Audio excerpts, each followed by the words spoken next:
46 investigates progress on park security in your neighborhood. Atlanta City Council approved legislation to address safety measures last summer, but one city councilman argues little has been done. The legislation came just weeks after the brutal murder of Katie Jeunesse in Piedmont Park, which sparked concerns about park security across Atlanta. However, the latest stats provided by APD show park crimes make up just 1.3% of all crimes in Atlanta. CBS 46's Rachel Polanski is live in Piedmont Park this evening, digging into plans for increased security. Rachel.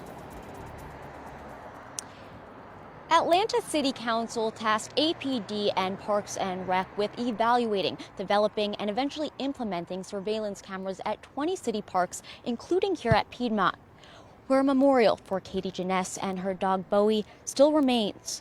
But 5 months later, some city council members say nothing has happened. It has been nearly 6 months since this chilling 911 call. Please help. You said somebody's dead at Piedmont Park? Yes, ma'am. And no suspects have been publicly identified in the July stabbing death of 40-year-old Katie Jeunesse at Piedmont Park.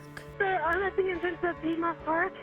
I just was searching for my girlfriend because I couldn't find her. She's dead. She's here at Piedmont Park.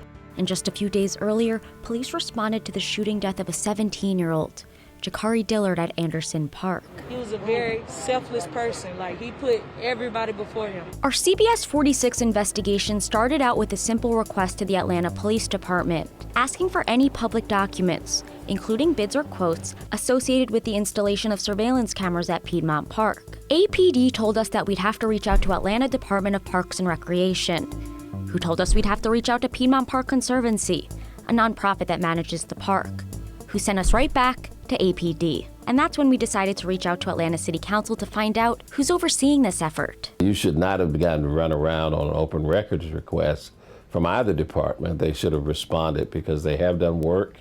They work collaboratively because they reported to the committee collaboratively on the effort. Councilman Michael Bond is talking about a September committee meeting in which APD and Parks and Rec presented these findings that also highlighted crime statistics in city parks from 2018 through September of 2021. Robert W. Woodruff Park had the most violent crimes with 23, followed by Rosa L. Birney with 16. South Bend, Grant, and Piedmont Parks all had 11 violent crimes. It's like after that report, absolutely nothing has been done. I took those concerns directly to APD, who denied the claims, telling me they have begun evaluating and developing their security plans. Chief Rodney Bryant would acknowledge, though, that a funding source has yet to be identified by APD or Parks and Rec.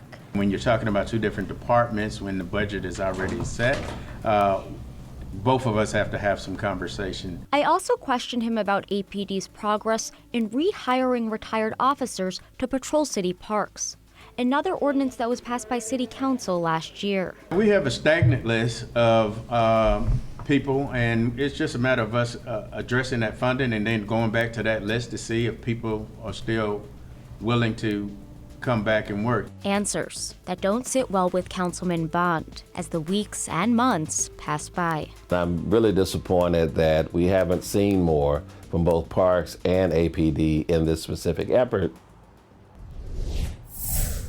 Now, the Department of Parks and Rec responded to my emails about an hour ago, telling me that my initial requests went to various departments and they apologized for the runaround, adding that they have begun implementing this security plan. I'm still waiting to find out about when that installation of cameras will begin. Reporting live from Piedmont Park tonight, Rachel Polanski, CBS 46 News.